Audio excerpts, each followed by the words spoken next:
The Call of Duty Vanguard open beta is now underway on all platforms, finally allowing PC and Xbox players the honour to play with the special PlayStation users.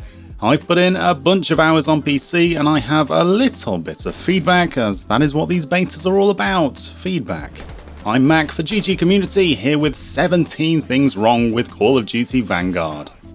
First up is volume. Just across the board it sounds subpar, but it's also super inconsistent. Why is Call of Duty, on PC at least, always like this? Random moments where the game destroys my eardrums is not cool. It happens at the end of rounds, during kill cams sometimes, and the classic hitmarker sound is also way too loud. Where the hell is ping? I hunted through the menus, determined to find it, but no, ping is not in the Call of Duty Vanguard beta. Ever since Apex Legends introduced it to the mainstream FPS genre, pinging has been hailed as a game changer for those without microphones or for those who aren't comfortable talking on the mic. It lets players ping enemy locations, ping objectives to coordinate attacks or defense, ping weapons. Look, it's a fantastic mechanic that this game should really have. Vanguard is already obscuring a lot of intel with the way that the minimap is, so how about the devs just let us ping? And damn it, we're going back to how the minimap was in Call of Duty Modern Warfare. For whatever reason, even after the backlash 2 years ago, it's now back to where enemies don't show up on the minimap when they fire. Whether it's a suppressed or unsuppressed weapon, they won't appear.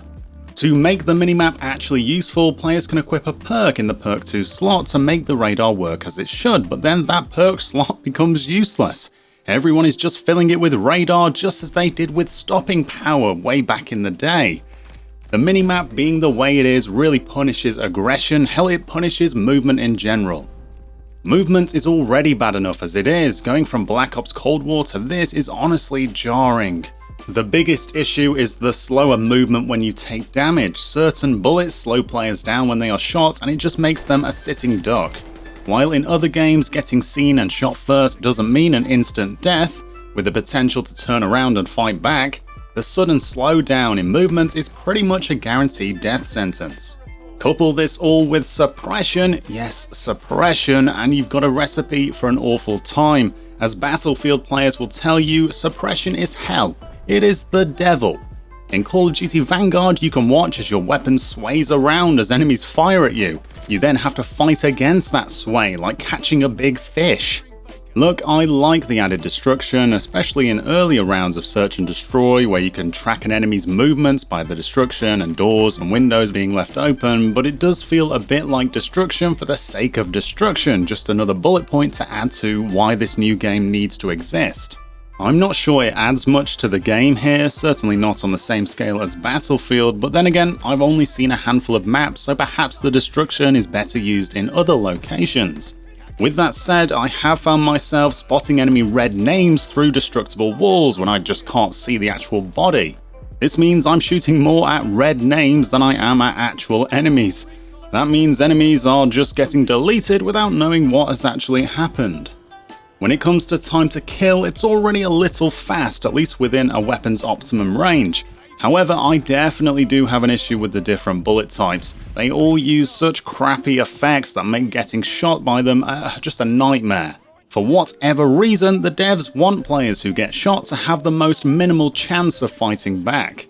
Just listen to this frangible round description and tell me it's okay. +2 increased flinch dealt, delays enemy healing, and hitting enemy legs slows movements. What is that about? How did that get okayed? The muzzle flash, smoke, and whatever else is coming out of the gun is just way too over the top. It's a visibility nightmare and makes tracking targets very difficult. Armor plate as a field upgrade just makes for inconsistent gunfights. It was okay in Black Ops Cold War as a rare score streak, but in Vanguard players can equip a plate and immediately start generating that next plate. Having multiple armor boosts in the same life isn't good.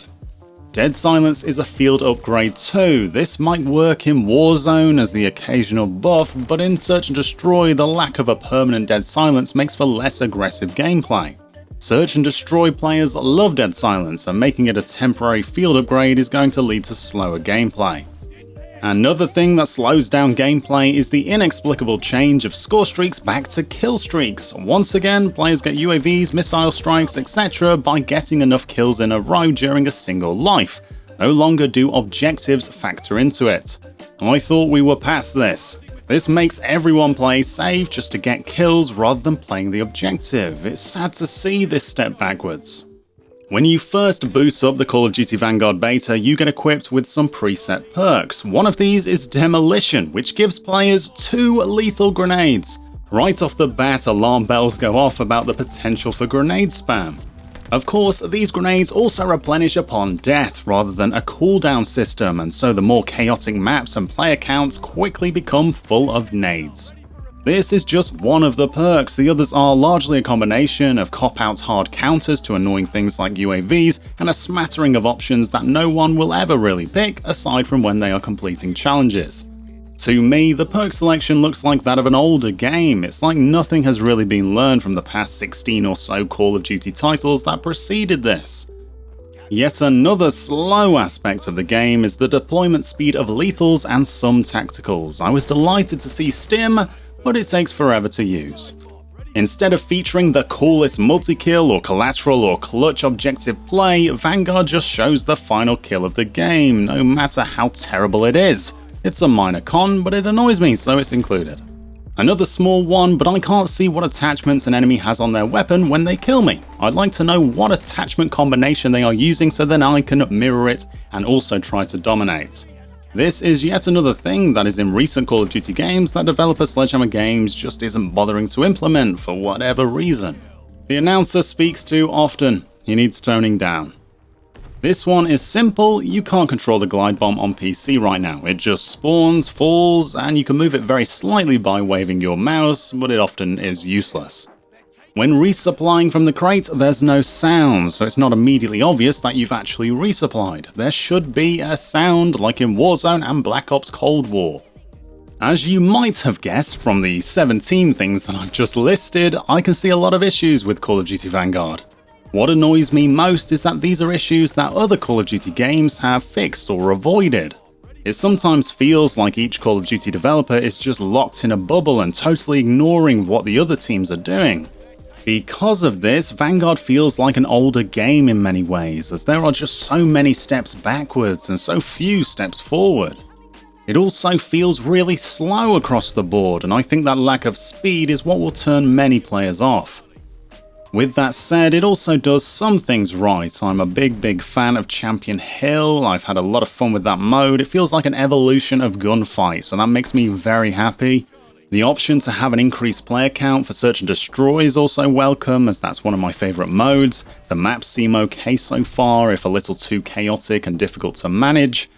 And I wish I could have tested more weapons and perks and whatnot, but they are locked behind some steep level requirements. I don't know why we're being asked to grind out unlocks in a beta so that we can test them, but that's what's happening, and leveling up is slow. Have you played the Call of Duty Vanguard beta? If so, what are you liking? What are you disliking about it? Let me know in the comments below. If you enjoyed this video, you know where that like button is. Hit it. Have a good rest of the weekend. This has been Mac for GG Community. See you again soon.